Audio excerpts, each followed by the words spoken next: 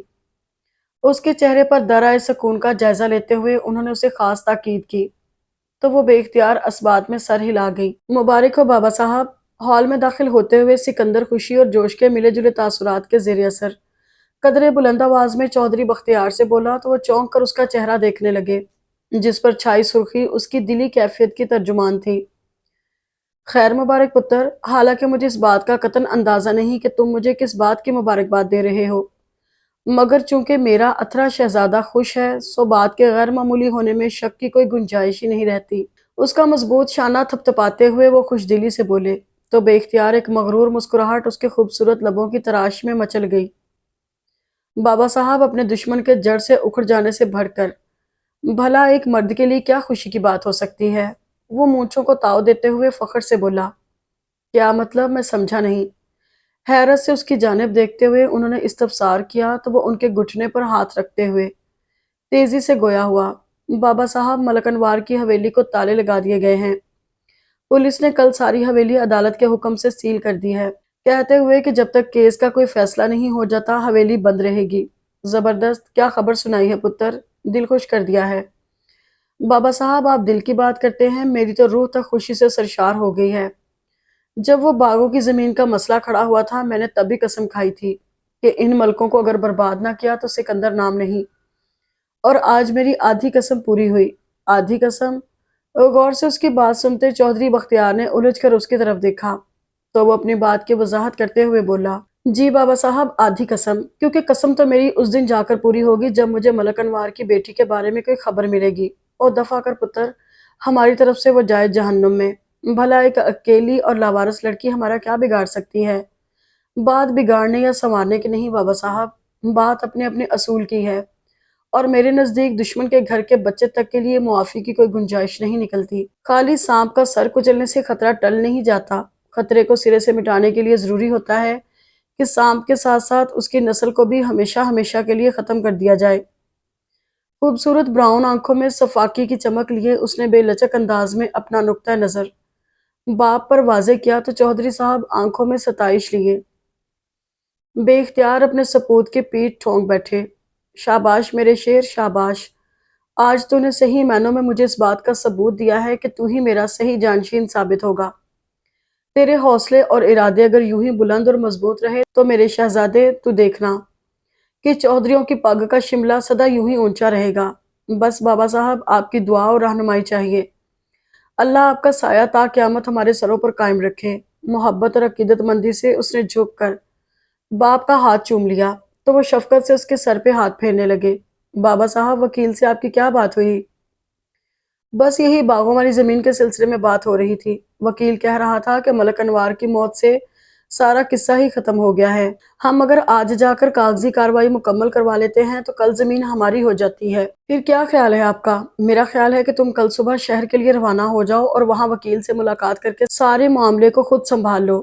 ٹھیک ہے بابا صاحب، اور کوئی حکم؟ وہ اپنی جگہ سے کھڑے ہوتے ہوئے سعادت مندی سے بولا تو وہ جیسے کچھ یاد آنے پر تیزی سے بولے، ارے ہاں، کل نکلنے سے پہلے اپنی بی بی جان سے مل لینا، اس نے فاطمہ کے لیے کچھ سامان بھجوانا ہے۔ چودھری بختیار نے اپنی اکلوتی لاڈلی بیٹی جو کہ لاہور میں زیر تعلیم تھی کا نام لیا تو بہن کے ذکر پر سکندر کے چہرے پر نرم سا تاثر پھیل گیا اور وہ بہتر بابا صاحب کہتے ہوئے کمرے سے باہر نکلتا چلا گیا۔ ہارون جس وقت گھر میں داخل ہوا شام کے 6 بج رہے تھے۔ سارا دن اس قدر مصروف گزرا تھا کہ اس وقت شدید تھکن اس کے چہرے سے عیاں ہو رہی تھی۔ چوکیدار کے گیٹ کھولنے پر جو ہی اس نے اپنی لینڈ کروزر پورچ میں کھڑی کی، امام دین لاؤنج کا داخلی دروازہ کھول کر تیزی سے باہر کی جانب لپکا۔ صاحب آپ آ گئے؟ نہیں، ابھی سڑک پر ہوں۔ گاڑی کا دروازہ لاک کرتے ہارون نے امام دین کے بے تکے سوال پر چڑ کر جواب دیا تو وہ کھسیا کر خواہ مخواہ اپنے پیلے دانتوں کی نمائش کرنے لگا۔ صاحب جی، میرا مطلب آپ کے یوں اچانک آ جانے سے تھا۔ خیر سے آپ آج کوئی 14-15 دنوں بعد آئے ہیں، اگر پہلے سے فون پر اطلاع کر دیتے تو میں آپ کی پسند کا کھانا ہی پکا لیتا۔ سامان اٹھا کر اس کے پیچھے چلتے ہوئے وہ مسلسل اس کے کان کھا رہا تھا۔ امام دن میں تمہیں اطلاع دیتا یا نہ دیتا، ان دونوں صورتوں میں کم از کم سواد کا کھانا تم نہیں بناتے۔ لاؤنج میں رکھے صوفے پر وہ گر سا گیا تو اس کھلی عزت افزائی پر امام دن منہ بنا کر رہ گیا۔ میری غیر موجودگی میں کسی کا فون تو نہیں آیا؟ بالوں کو انگلیوں سے سنوارتے ہوئے اس نے پوچھا تو وہ نفی میں سر ہلانے لگا۔ نہیں جی، فون تو کسی کا نہیں آیا، البتہ بجلی اور گیس کے بل 3 دن سے آئے رکھے ہیں۔ میں تمہیں پیسے دے کر تو گیا تھا، جمع کیوں نہیں کروائے جبکہ تمہیں پتا تھا کہ میری واپسی 15-20 دنوں سے پہلے نہیں ہوگی؟ ایک جھٹکے سے سیدھا ہوتے ہوئے ہارون نے کڑے تیوروں سے اسے گھورا تو امام دین اپنے چمڑے کی زبان کو کوس کر رہ گیا، جس نے ہمیشہ کی طرح نہایت غلط وقت پر پھسل کر اسے مصیبت میں گرفتار کروا دیا تھا۔ تمہاری سستی کا میری سمجھ میں نہیں آتا کہ کیا علاج کروں۔ میرا تو ایک پاؤں یہاں ہوتا ہے اور دوسرا کام کے سلسلے میں شہر سے باہر، اور تمہارا یہ حال ہے کہ پیچھے ایک خالی گھر اور اس کی ذمہ داریاں بھی صحیح طریقے سے نہیں اٹھا سکتے۔ اب خبردار جو مجھ سے معافی تلافی کی تو۔ اسے ہاتھ جوڑتے دیکھ کر وہ بے اختیار دھاڑا تو ایک سیکنڈ کے اندر اندر امام دین نے اپنے بندے ہاتھ پہلو میں گرا لیے۔ اب یہاں کھڑے میرا منہ کیا دیکھ رہے ہو؟ جاؤ جا کر سامان کمرے میں رکھو اور چائے تیار کر کے ٹیرس پر لگاؤ، میں جب تک فریش ہو کر آتا ہوں۔ وہ لمبے لمبے ڈگ بھرتا سیڑھیوں کی طرف بڑھ گیا تو امام دین جو نہ جانے کب سے اپنی سانسیں روکے کھڑا تھا، سکون کا سانس لیتے ہوئے پاس پڑے سامان کی طرف متوجہ ہو گیا۔ ہارون فریش ہو کر اوپر ٹیرس پر پہنچا تو آسمان پر چھائے بادلوں اور ٹھنڈی ٹھنڈی چلتی ہوا نے لمحوں میں اس کی طبیعت پہ چھائی تھکن، بیزاری اور کوفت کو دور کر ڈالا۔ یوں ہی موسم کی خوبصورتی کو انجوائے کرتے ہوئے وہ چائے کا کپ ہاتھ میں لیے ٹیرس کے دائیں جانب لگی ریلنگ کے پاس آ کھڑا ہوا اور بے دھیانی سے ارد گرد کا جائزہ لینے لگا۔ مان اس کی بے دھیانی سے ادھر ادھر بھٹکتی نظریں ساتھ والے گھر کا برآمدہ کراس کر کے لان میں آتے وجود پر ٹھٹک کر رہ گئیں۔ لائٹ بلو اور بیبی پنک کنٹراسٹ کا جوڑا پہنے، بھیگی زلفیں پشت پر پھیلائے وہ جو کوئی بھی تھی، ہارون کا سارا ارتکاز، ساری توجہ لمحوں میں اپنی جانب مبذول کروا گئی۔ وہ بے اختیار ایک ٹوک اس چاند چہرے کی طرف دیکھے گیا جو ہرے بھرے لان میں کھلے پھولوں کے درمیان بیٹھی خود بھی کسی خوبصورت گل سے کم نہ لگ رہی تھی۔ گو کہ ہارون کا اپنی لیے دیے رہنے والی طبیعت کے باعث ارد گرد کے لوگوں سے کوئی خاص تعلق واسطہ نہ تھا، پھر بھی وہ اس بات سے بخوبی آگاہ تھا کہ ساتھ والے گھر میں سوائے ایک ادھیڑ عمر میاں بی بی اور ان کے ملازمین کے تیسرا کوئی فرد نہیں رہتا تھا۔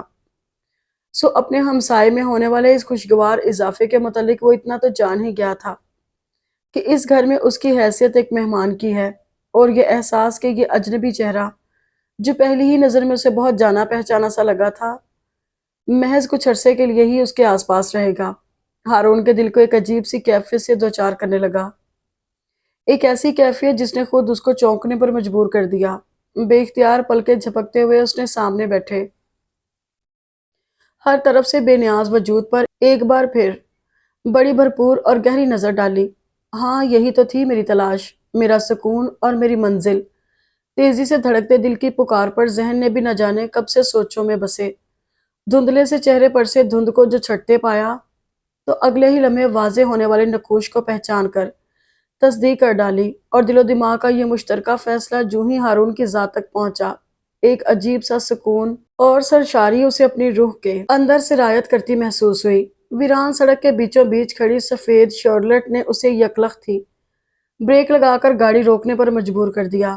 اگلے ہی لمحے وہ غصے سے کھولتا ہوا تیزی سے گاڑی کا دروازہ کھول کر نیچے اترا تاکہ مقابل کو کھری کھری سنا کر اسے اس کی بے وقوفی کا احساس دلا سکے، مگر جو ہی وہ رکی ہوئی گاڑی کے نزدیک پہنچا اس کی نظر کھلے ہوئے بونٹ پر پڑی اور جیسے سارا معاملہ از خود اس کی سمجھ میں آ گیا۔ گہرا سانس لیتے ہوئے اس نے ایک نظر اپنی گھڑی پر ڈالی اور تیزی سے آگے آتے ہوئے گاڑی کے انجن پر جھکے شخص سے مخاطب ہوا۔ ایکسکیوز می، کیا میں آپ کی کچھ مدد کر سکتا ہوں؟ ہارون کے استفسار پر مقابل جو ہی سیدھا ہوا اس کا دل اس اچانک لیکن خوشگوار اتفاق پر بلیوں اچھلنے لگا۔ آپ ابرار صاحب ہیں نا؟ جی، مگر معذرت کے ساتھ برخوردار، میں نے آپ کو پہچانا نہیں۔